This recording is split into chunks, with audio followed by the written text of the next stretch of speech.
Hello and welcome to the All Blacks Edition EP17, and it hasn't got a subtitle yet because I don't know actually what we're going to talk about. I've got a few ideas, there'll be this and that, and I will be joined by the one, the only, the magical man himself, Ashwin. How you doing, sir? There's a Muppet Show type thing. Yeah, no, I'm doing good. I picked up my new car today, so it's like woohoo! Wow, you got a new car? And I got in. Oops, no, that's not going to work because it's needs to unplug it first. I got a new one of these. It's a it's a gimbal. Gimbal. So that'll go woo, camera and stuff with the phone in it once it's charged up. So I'm charging it now. So hopefully from tomorrow, when it gets its first outing at the classic crash bang, as it gets its first outing at the Ranfurly Shield game. We'll hopefully, be able to show you, hopefully have a more stable experience for those of you who are watching, and a little less seasickness or travel sickness going on. So, Yes. oh dearie me. You mentioned stats briefly in the pre-show little chat there. But apparently, Hotz and Trot All Blacks are on track for their biggest try-scoring year in history, according to stuff. Did you spot that one? I haven't. No, I didn't spot that one actually. That's sort of it's interesting, isn't it? You sort of like it's quite a surprise. I'll be honest to say that. Oh wow, the All Blacks on track to have their highest try-scoring year. When you sort of look back and it's just like, oh yeah, no, it's sort of like they've been playing some great rugby, but it's just like, oh yeah, they've been doing what the All Blacks do. It didn't really feel like they were too different from last year until I saw some other stats as well. So the stats I'm looking at here were after 6 tests, 6 of their 14 tests, the men in black, it says, have run in 37 tries. That's an average of 6.17 per game, which means they're on track to finish with about 86 tries in total, which is 5 more than their all-time record. Which, let's be honest, over 14 games, 5 tries, it's going to be close, isn't it? And so yes, they're on track to basically equal or be around the same sort of level they were in 2003 when they scored 81 tries in 14 tests. But they also managed to get 80 tries in 2007 with 12 tests, and in 2016 from 14 tests, because 14 is kind of the normal number nowadays that they play, which is more tests than anybody else in World Rugby.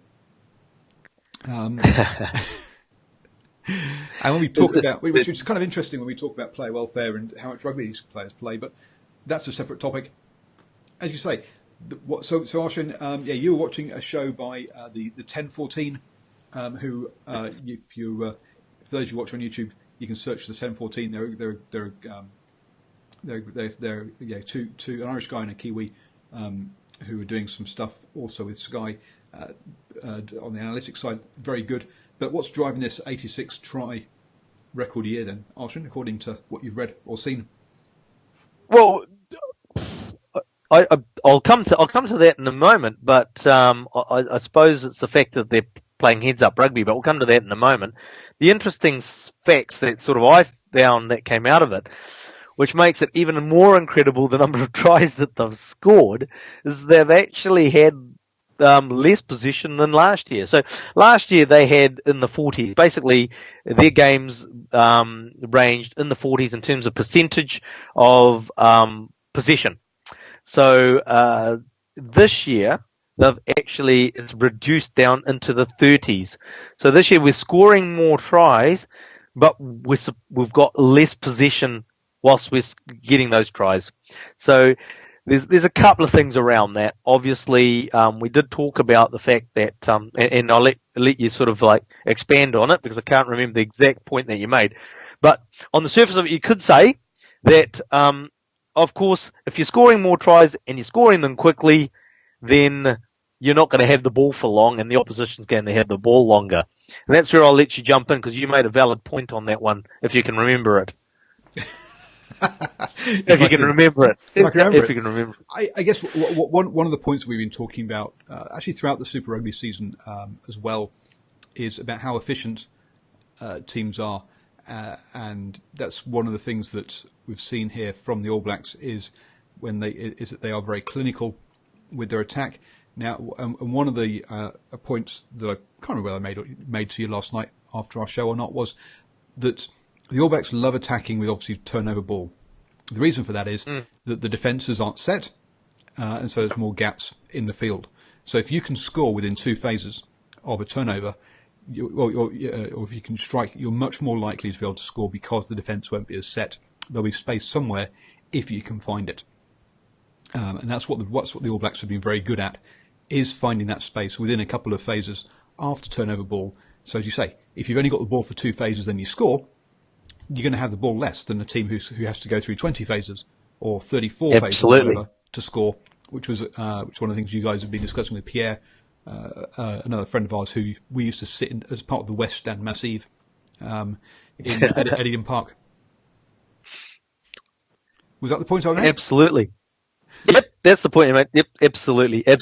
So, in saying that, I suppose so there are the sort of things, the dynamics that you've got to look at, but it's still an amazing stat, and nonetheless, that, I mean, like, effectively, they're scoring points with less ball, or they're scoring very quickly when they do have the ball, and that comes back to, as you said, they really like to strike on turnover ball, and you sort of come back to not this week's game, but last week's game, where one of the things Checker lamented was the fact is that they weren't able to utilise the turnover ball effectively.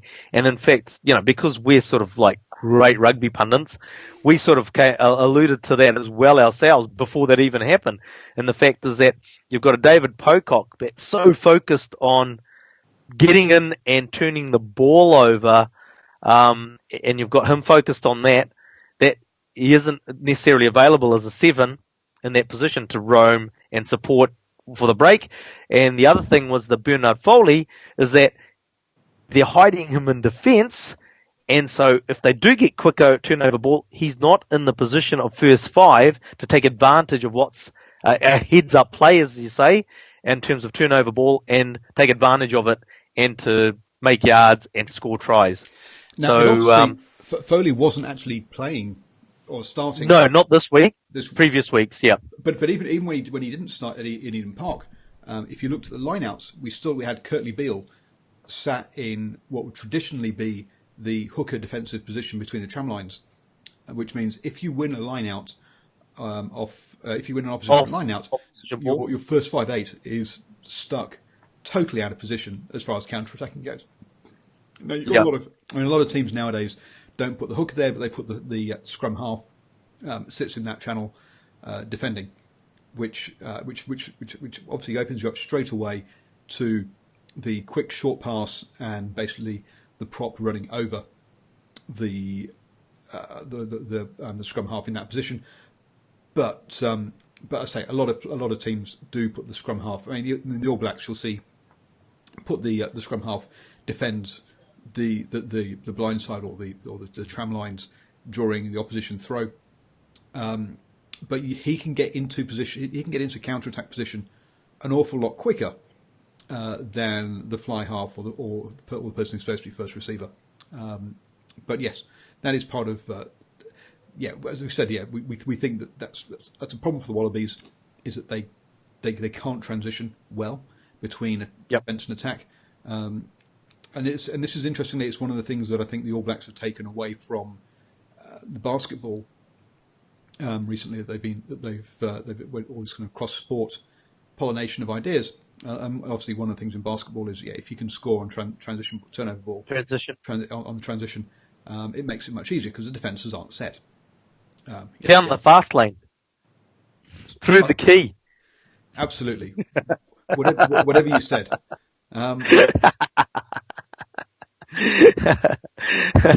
Broaden your horizons, Paul. There's other sports out there. There are, and I don't bother watching them. And I can understand why. Yes, I have no life already. No, look, I mean, yeah. So that was interesting. Stats. They're also doing it off Lesbos territory than they've had, but again, that could be the factors. That there's two factors there. Obviously, when they get the ball, they don't spend too much time in the opposition's half, and because they score so quickly, so it goes back to their half. The other thing is the fact is that the opposition have got the ball and they're hammering away, and they're spending time close to halfway or over halfway, and then the turnover ball happens and away the All Blacks go. Yep, so that's our stats and in-depth analysis piece out the way. Now let's just get back onto pure opinions. Now, just on that, I just thought, so I've got the old Max Black Mac there for the All Blacks edition. Oh, how on theme am I? All very good. And I'd just like to take this opportunity to say thank you to all my Patreons, including Ashwin now, who's signed up as well. So thank you very much, sir. And yeah, you can go to Patreon, Patreon, patreon.com /DrivingMaul. You can support me from as little as $1 a month on this, and you will get advanced access to all of my behind-the-scenes, super fans, and player interviews that I do. So, so currently there are 2 videos, super fans with the Dare to Dream Macos interview, and also the interview with Kate, who is the match day manager at Taranaki. They're both available for Patreons currently and not available to the general public. They will become. So if you want to have a watch of those videos, then become a Patreon and help support me and help me buy things like my lovely new gimbal. Yeah, the new gimbal. Gimbal. I just have to say, before you carry on, long A sound. Marco. Don't get me on to Manawatu, which I can't do either. And we're on, and as it is Maori Language Week, yes, my pronunciations I do apologise for. They're not the kind of sounds that come to me naturally. I am dyslexic, which means I find reading the whole thing very difficult, and yeah, so very sorry. I do try, but I'm just not very good at it. I will try and improve. This will help you. Help me. That's what we. That's what you're here for. Yes, I've got. So you here to help me with the Maori, and I've got. Well, actually, the best person actually I think for that has been Ryan. Ryan's his pronunciation is wonderful. He nails those names, the player names in particular. He nails them so quickly and so well. Absolutely, and then anyway. But I've got Herman to do my Spanish ones for me. For Argentina. So next time he's doing all the pronunciations. He's naming the Argentinian side on Friday night. So one of the things we've talked about quite a lot is who is going to be the next All Blacks coach, and it was kind of interesting to see an opinion piece saying that actually Steve Hansen, there's no reason for him to leave. He might as well just continue after the next Rugby World Cup. Well, obviously, we are counting our chickens a little bit, I feel, and I don't like doing that. It depends on how we go at the World Cup. Obviously, the All Blacks are on track to have a very good World Cup, but at the end of the day, it's a bounce of a ball on the day. It's turning up mentally. There's so many factors. So let's wait for the World Cup to finish. In saying that, if we are successful at the World Cup, if they do make it 3 in a row, then it really does fall in Mr. Hansen's lap as to, well, does he want to continue, or does he want to sort of like say, oh no, I've had my full thanks and step aside? But he's still a very young coach. I was just about to quickly Google and see how old he is. On that note, how old was? You need a wireless keyboard in front of you, mate.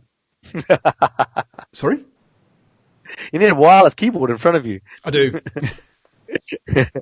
Or a second computer. So he's 59. So as you say, he's only he's still a good 6 years away from retirement age. Oh, wait, look, he can't even, after the next World Cup, he can't even get a gold card and get free ferry to Waiheke and sit at the mud brick and drink wine. So we'll go visit Graham. So he's still got lots of mileage left as a coach if he wants to. It's purely up to him, I feel. Again, depending on the results at the World Cup, it'll be down to his choice on whether he wants to continue or not.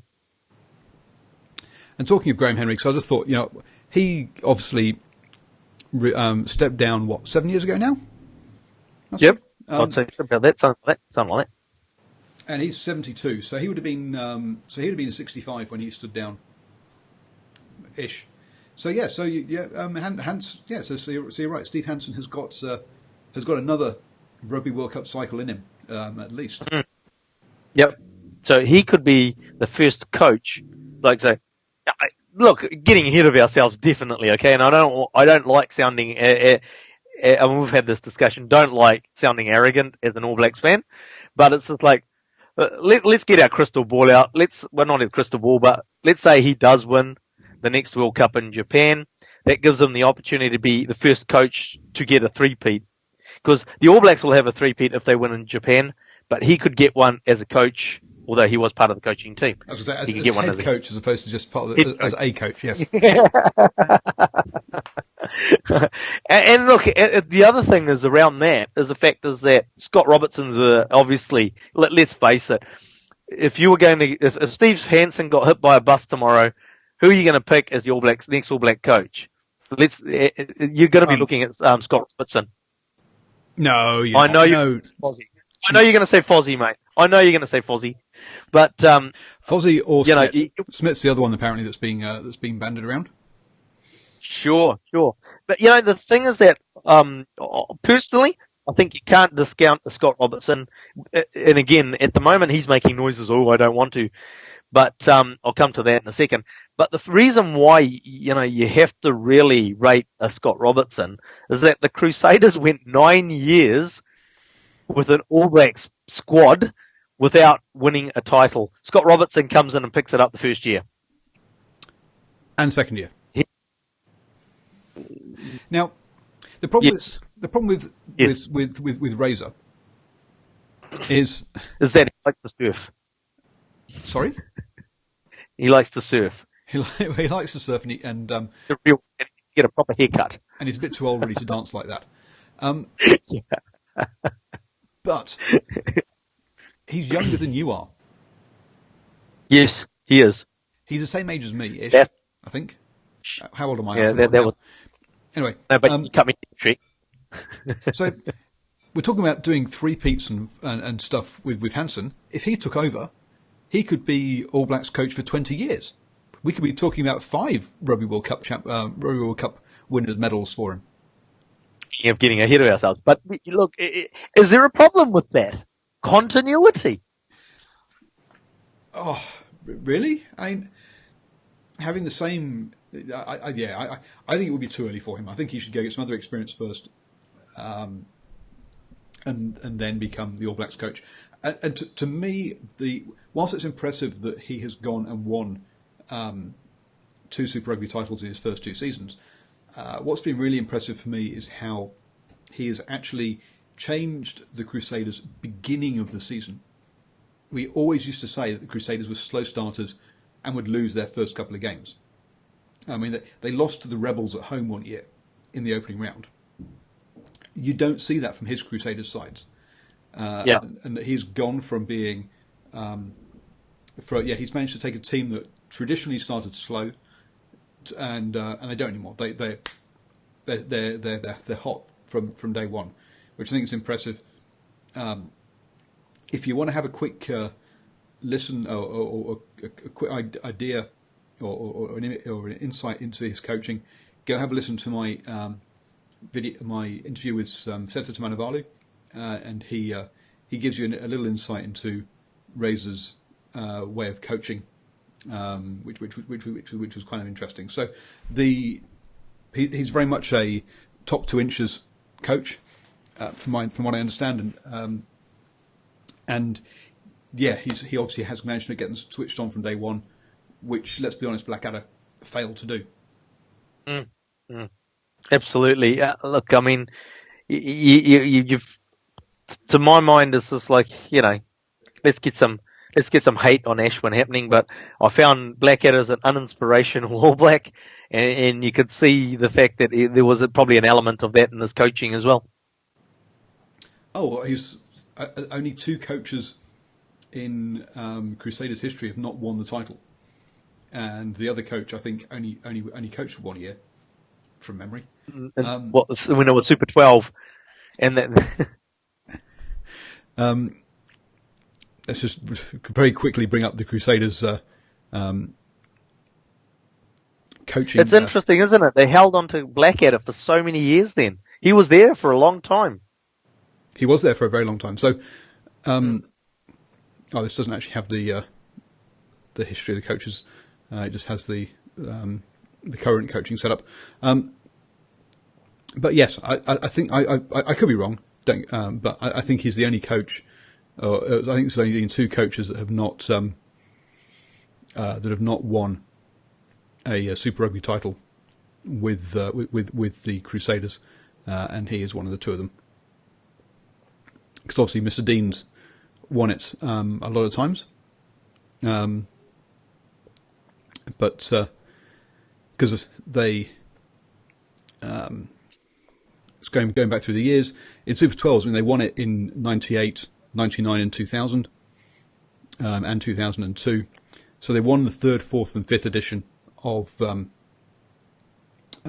Super Rugby, and their biggest gap was between 2008, so they won it, and then they won it again in 2017.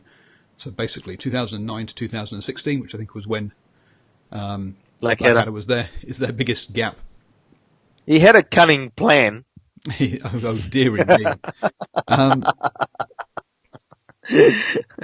And so I think basically I think it was their coach in 2001. I think was the only coach who, because I think their first coach lasted like the first 3 seasons or something. And I think the coach in 2001 from memory was the other coach who has not managed to win a championship with the. That would have been Barney Stewart. Would it? Yes. There you go. He was their coach for the first year. No, not the first year. No, because I think he stuck around for like 3 years and so he got one. But anyway, here we are running from memory of something I looked at last year. But money. So Lima Sopoaga came out and has said that basically he's expecting more players to go for the money, and the All Blacks are going to perhaps have an issue with talent in the coming years. I don't know what to make of that. Because the fact is that it's difficult when you read articles like that. Knowing what MSM is like, mainstream media, is like they could have taken a simple comment that he made, twisted around. Also, the fact is that I didn't even read the article, to be honest, when I saw the clickbait headline. Here's the reality of the situation. It's just like, at the end of the day, kids in this country grow up wanting to wear a black jersey. Obviously, along the way, when you get to the opportunity to wear that black jersey, you get to the point where you sort of make a decision. I want to wear the black jersey, but here's the dollars over here. What is the likelihood of me wearing that black jersey and regularly versus the dollars over here? So, see how I'm good thing I got a swivel chair. People on podcasting can't see my swivel chair. But it's a throwaway line effectively. At the end of the day, while you're in the New Zealand system, your dream is to wear a black jersey. It's when that dream starts to dissipate that you start to think of the dollars. And until that moment, when that dream dissipates, you're thinking of a black jersey. I don't think that there'll be, you can't make it to the top, and it's very difficult to make it to the top of New Zealand rugby without the desire to play for the All Blacks. Yeah, because if you don't have and desire, there are other players that do, and that's what drives you. Money can't drive you. Money doesn't drive anybody at the end of the day. If money drives you, you're going to be unsuccessful. Dropping truth bombs. Yeah. You can't handle the truth. Dearie me. And yeah, I mean, there's only one player that I can think of that has gone when they've had a lot more All Blacks caps on the way. Yep, Peter And Tau. that's Peter Tau. And Yep. if you add, and it was something like this, if you add a 0 to the end, which is what I think basically was happening for his salary, then you've got to say that actually that's a very, very big driver. And let's just run through. So I was going to read out what Lima said. So these are in quote marks, so hopefully they're quoted in properly. They realise that it's talking about the sort of players here and young players. They realise it's a business these days. A lot of us are starting to talk to each other more and talk about experiences and about how we can benefit from the game, because it's a business and it can be pretty cutthroat at times. And that's very true. If you get injured and stuff, then sorry, we're now into my words. If you get injured and stuff, then yeah, you're gonna your career could be over, and that's true. And with obviously increased technology, players talk a lot more and are more aware of what's going on in France and is available, and the UK and Japan. Going back into the quotes, for a lot of guys like myself who come from big families, from low social economic backgrounds, the chance to change your family's life is pretty overwhelming. And that, back to my words, that's very true. And it's one of the things we've talked about previously, is that a lot of the guys from the Pacifica communities who are from much bigger families, and where the culture is to look after the whole family, not just look after your own immediate, your kind of immediate family. The pressures are there more for that. If you're from a family like myself, where you're a single child and don't have lots of brothers and sisters, then yeah, there isn't the pressure on me to help other people who aren't so well off. Was that Peter Tau's comment, or was that Superwanga's comment, that one about helping the family? This is all from Lima, but we've heard similar things from Peter Tau. We've heard similar things. That's what I was asking. From Fekitoa, said a similar thing when he went overseas as well. Luatua. I can't remember Luatua saying it, but yep, it doesn't surprise me. Yeah, not as strong, but he also mentioned about helping the family out. And I guess also again, this isn't racist comments. These cultural comments that look. If you look at where the background, or if you just listen to those names, you can tell that they're mainly from the Pacifica community, where they have bigger families, and they are expected to pay. They're expected to support more people. And just the final piece from Lima. It's not something you should take lightly, and sometimes the jersey is not enough for a better life. It is special. The experience you have are pretty surreal, but down the track, those things don't pay for a roof over your head. And he does also mention in here that having that one of the things that changed his view was here we go. For me, having my daughter changed things. How I looked at rugby. Now I look at how I looked at life, and kids do. Kids change your view on these sort of things when you don't have the responsibility to provide for some little mouths. The dollars don't matter so much, but when you're in a position where as you say, the number of caps he was going to pick up or potential was definitely diminishing at the time. And as I say, the only person I can think of who had 50 All Black caps to come was probably Peter Tau. That's actually left. I think everyone else has left knowing that the number of caps they're going to pick up is going to reduce and slow down quite quickly. Yeah, look, I mean, and the fact is that, as you say, you sort of look at it as, the caps might reduce the value. That means my value goes down. Maybe I'll look at the dollars overseas. But the fact that family comes along, or you've got family commitments, like Pierre Tau didn't have children, but he had family commitments back to mum and dad, so to speak. Now, when it was a commitment, it wasn't like it was put upon him. It's something that he felt from inside. He felt obliged to help the people that had helped him, and that being his parents. Oh, absolutely. And I think if we look at running through this, I mean, Lima's clearly thinking about providing for more people than just him, his wife, and his daughter. Same with Fekitoa, same with Luatua. and all the rest. So it is a big thing. So I think we are going to have. I think players are going to leave younger than they used to, and they already are. But I still think it's going to be your mid to late 20s they go, where they've got a good 4 to sort of 6 years, maybe 8 years, still worth of a good income overseas, and they have banked their 20, 30 All Blacks caps by then. The other thing, aside from the family commitments, all that sort of thing. So you look at the player stocks coming through. I suppose the thing is, the fact is that the factory still keeps going. The players still keep coming. It does. So whilst we're looking at this point, I still think All Blacks will be able to keep the first 15. Yeah, I do think their ability to hold on to the bench and players out and players in that 30 is definitely diminishing.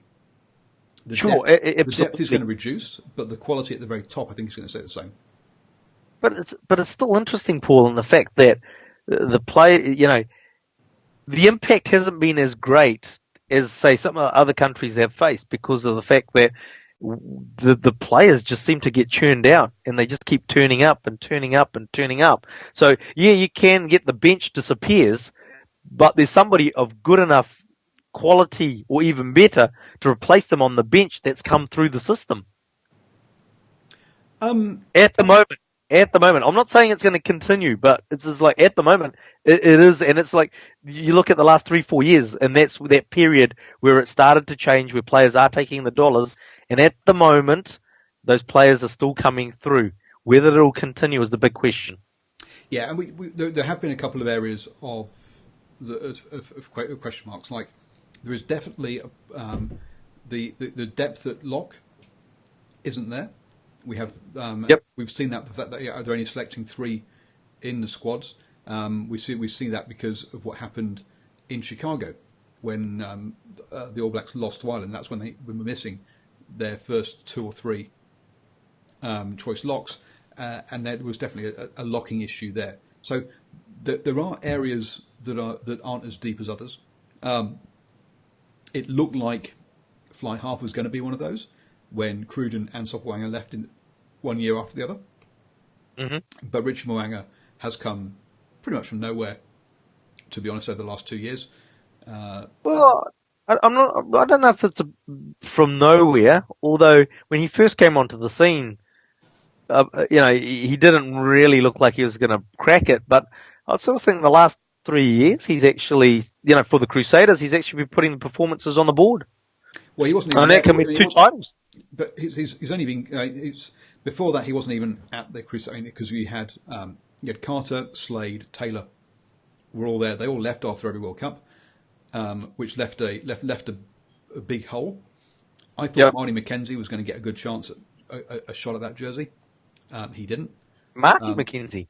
Yeah, because it was Marcy Hunt and Rich Mo'unga were all brought in as basically all with an equal shot of the jersey. I think Marty got himself injured just after the World Cup, and Richie's basically not looked back. Which shows you that opportunity quite often, as we've seen in players like Carl, for example, who, if there hadn't been a whole bunch of injuries at the Chiefs, he would not be an All Black, and he would not have a contract at the Blues next year. He would still be playing club rugby. Yeah. At the end. Absolutely. Yeah. So it comes down to opportunities, and Richie was. I don't think people. I mean, people saw him as a very good player, but I think Terry Black. I think people had expectations of West to come through, which he never did. And he's off to France now. There's expectations that Terry Black would come through, but obviously he's had a whole season off injured. And he hasn't come through as quickly as expected. So there have been. I think there were a bunch of players there that they thought one of them will hopefully come through, and Richie was the one that did. So your biggest concern is around the locks then, in terms of depth? I think so. I think we could end up with a 2011 fly half issue as well, because you have Barrett, Damien McKenzie, and Rich Mwanga, and after that, a lot of very unproven, unknown. Basically, you're going to have Gatland down at the Highlanders. You've got Perifetta and Black up at the Blues, but none of those three have yet shown us that they're international, that they can play at an international level. Let's be honest. So yeah. So there is that there. Whereas if we look at someone like scrum half, I mean, Brad Webber can't even get in the squad. I mean, there's so scrum half, I think there's plenty of depth, but I think lock, there's an issue. There's question marks around hookers. There's a lot of people there who would say that basically we have two, or the All Blacks have two, and then a whole bunch of question marks, and one of those two is coming back from injury. So, I mean, people look. I don't think you rate Mr. Harris that highly, for example. No. and he's currently number two. So he's actually, I mean, like, yeah, he's at number two, and this is like obviously just in the chat room, someone like the old Gov sort of mentioning depth at lock, Scott Barrett coming up, but I sort of think what you've just alluded to there, Hook, is the issue. If Dane Coles doesn't come back, then basically you've got Cody Taylor, and that's it. Yeah. But I mean, if you look at the locks, I mean, you'd have to have three in a matchday squad, and for some reason it's not bringing the comments up here. And the All Blacks have got three locks. As soon as one's injured, there's question marks. Hey, but guess who's back? Paddy's back.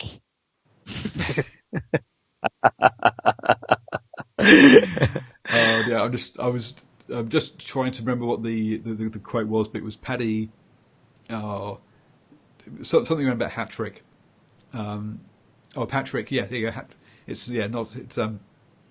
Yes, it's hat trick, not Patrick. Anyway, he's back after one game, which is interesting. And if you want to hear him talking about that game when he came back, then go have a look at my post-match. Go have a look at my Auckland versus Tasman video, where he's in the press room and answers a few questions. But yeah, he is back, and good luck to him. But he's definitely not on the same level as the other three. Let's be honest. Not only that, but it was one game. One game, coming back. A lot of when you come back from your first game from a big layoff, generally you should be amped about getting out there and just giving it everything. If you don't, then hello. And the fact that he had actually taken extra time off just to make sure that there was no niggles or anything like that. So he was 100% fit, or the cliched 110% fit to get out there. Well, and that's great. I mean, I'm happy that he was fit. It's good to see a player not trying to rush back and making sure they are actually fit and all well. Player welfare. So hat tip to him there for doing the right thing by himself. Because doing the right thing by yourself is doing the right thing by your team. Absolutely, as well. Yep. So that was good. Now there's a journalist that I generally am not a big fan of. I'll be honest. Now, did you read his article? Sorry. That's all right. Carry on. So, which is a Mr. Gregor Paul. Now. Oh. I thought you were going to say Chris Patui. Oh dear, no. But I do. He's come up with two opinion articles recently, which actually I quite like the and I think one of them, the first one especially, you are going to, I think you're going to be totally behind him on, and it's called "The Madness of Late All Black Games." And basically, what he's saying is that we should be trying an afternoon kickoff, one of the test matches, and that basically that Sky needs to stop just going on opinion surveys, and they should experiment a bit with moving the games around. Your thoughts? Nothing to do with opinions or anything like that. That article is basically the same sort of like, oh yeah, let's go into the filing cabinet and pull out this article type scenario. Like, I guarantee you when Super Rugby starts next year, oh, why is Super Rugby starting so early? It's in the same basket as that. The reason why All Blacks games start at 7:30 is because they can market it to the European market. End of story. If it didn't have anything to do with the European market, we would be kicking off at 2:30 in the afternoon. Apparently not, according to this. Now, Kieran Reid apparently the trick for this is that Kieran Reid actually said it wouldn't be a bad idea kicking off during the daytime. So I think Kieran Reid gave him the nice trigger to pull this one out of the filing cabinet, as you say. Yeah. But according to this, that actually, where is it now? That apparently Sky has done believes that viewing figures will be better at 7:30 than it would be in the afternoon for Kiwis. Is apparently the reason behind it. Is he says.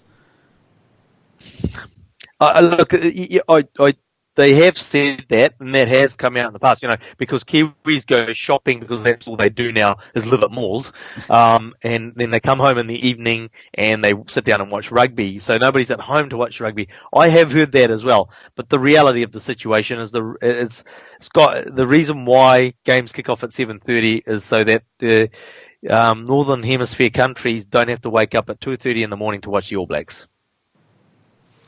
Oh, well, okay, maybe that one is. But if it was, yeah, that one, he does make one good point, which I quite liked, which was that the truth about most market research is that it is kind of a giant waste of time and typically sets out to prove answers that those asking the questions want to hear.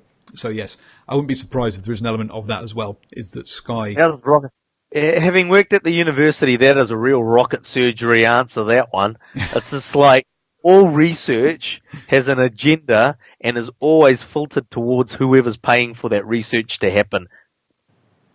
So yes, I think Sky's own research is probably telling them the answer that they want to hear, which is that they want to have evening games. Yep. And then the other one, which I think he's well off the mark on, but is one we've talked about before, I guess, is empty seats at grounds. And one of the things that he's said in here, which I think he needs to, which I think is showing his blind as this is that basically saying that New Zealanders are still turning out as much as the others, which I think he needs to really look at some games other than just the test matches. Sure, the test matches have sold out, but they've sold out 1 week ahead of the game, which is not a good story. These things should be selling out months in advance. Let's look at that. So Eden Park is a dog of a stadium, isn't it? That's what everybody tells us, right? Okay. Yeah. So Eden Park sells out All Blacks test matches months in advance. Okay. So, yep, it does. Let me finish. So when they mentioned with the Australia game that, it sold out the week before, the reason it sold out a week before was because there were individual seats left behind. I know because I purchased lots of tickets for friends, etc. Because I'm able to. Okay. So I went in to buy tickets over a month before the test, All Blacks test against Australia. And I went in and it's just like, yes, there's tickets available, but they're all individual seats by themselves. So I've got a group of 5 people that I'm trying to buy tickets for. I can't buy a group of 5 tickets. That was over a month beforehand. When you look at Wellington test match, it actually sold out a week before. So there were lumps of tickets available a week before. If you go to the Australia, where the hell, the Dunedin test for France, this is what I'm talking about, there were empty seats there. That didn't sell out that game. So, that's why I really, when people go on, and that's why I sarcastically mention how much of a dog of a stadium Eden Park is. Yeah.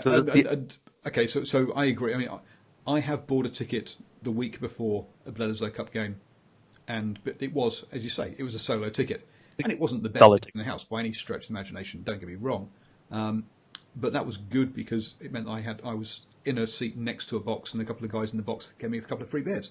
So that was nice. So, from you can get tickets, but yeah, okay, fine. They are single tickets. I agree.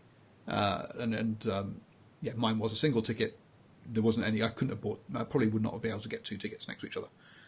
But you can still get, as you say, you can still get single tickets. Yeah. Until pretty late.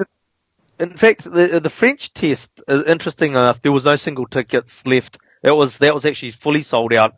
No single tickets. It was the Australia test that there was single tickets available basically until the last week. So, yeah, that was rather interesting. I would have thought the fact that maybe people want to actually watch somebody other than Australia and South Africa as well could be a factor. Yes, and that's one of the things, isn't it, that Eden Park always gets Bledisloe World Cup game. Ever since it's for as long as I've been here, they never take that one down to Wellington, whereas the South Africa test and the Argentina generally goes to one of the more rural locations. So it's in Nelson now. It's been in Rotorua before, I think, and maybe down in I've gone blank. Anyway, the other where do Hawke's Bay play? Napier. I think it's been down in Napier as well. Plain Park. I think it's so.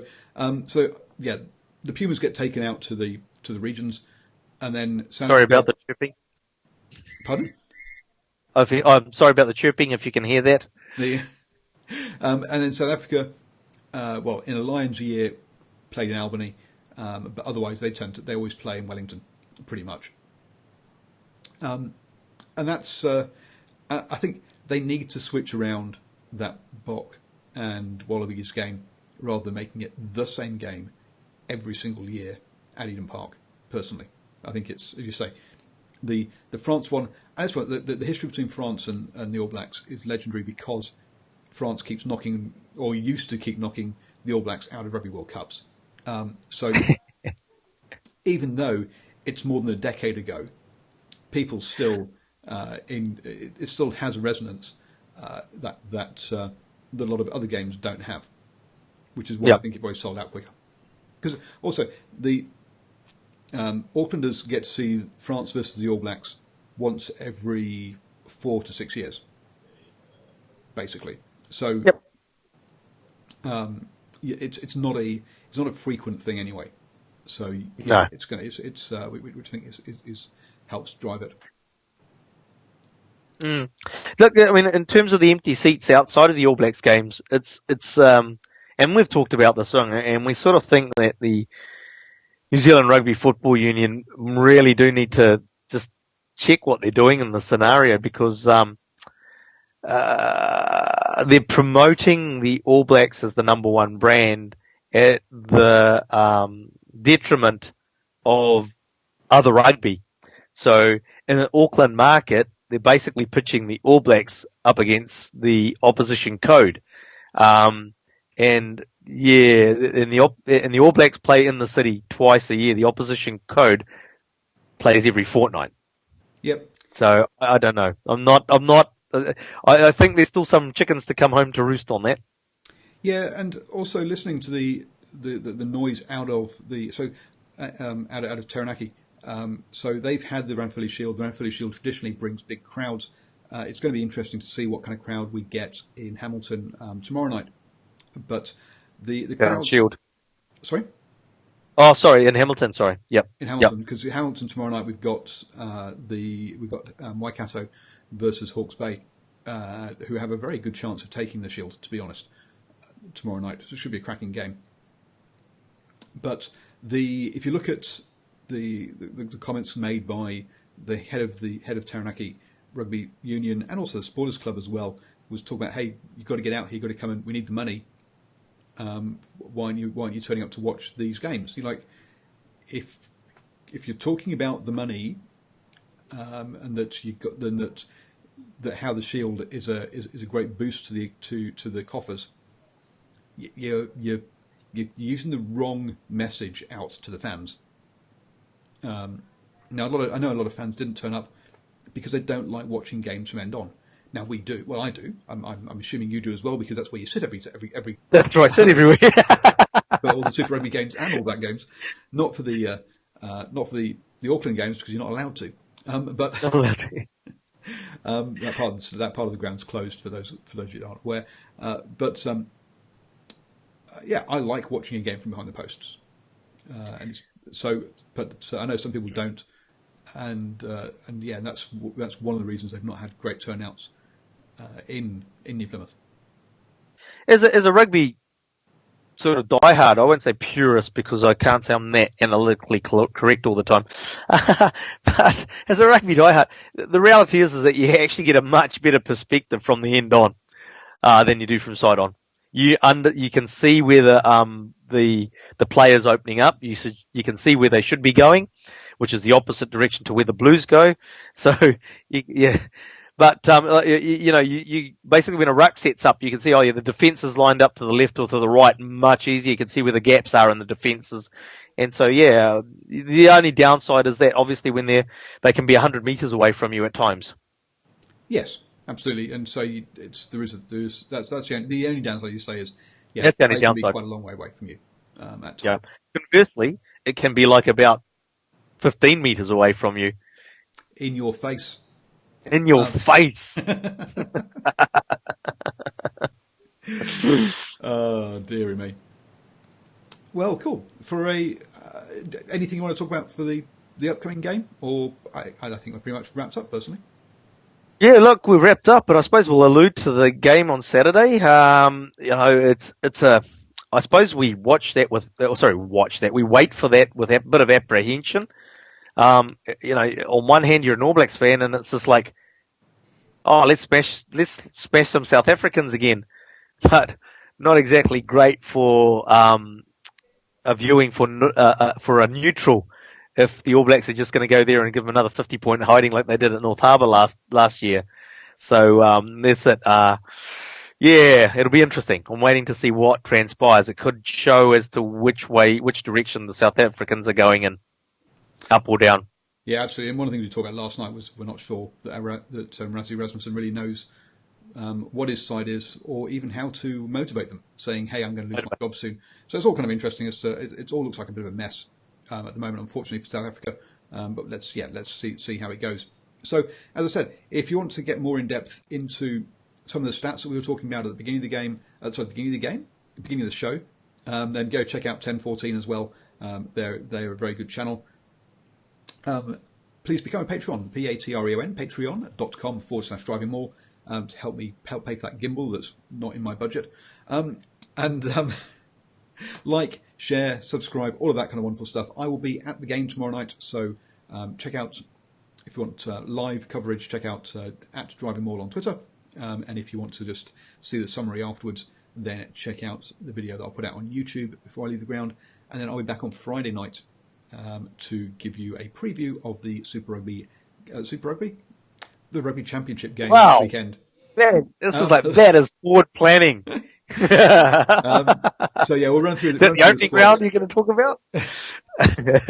Oh dearie me! Yeah, we'll run through the squads that will have been announced by Friday for the Rugby Championship games as well. So enjoy whatever. I'm just going to go to bed. Good night, everybody. Missing you.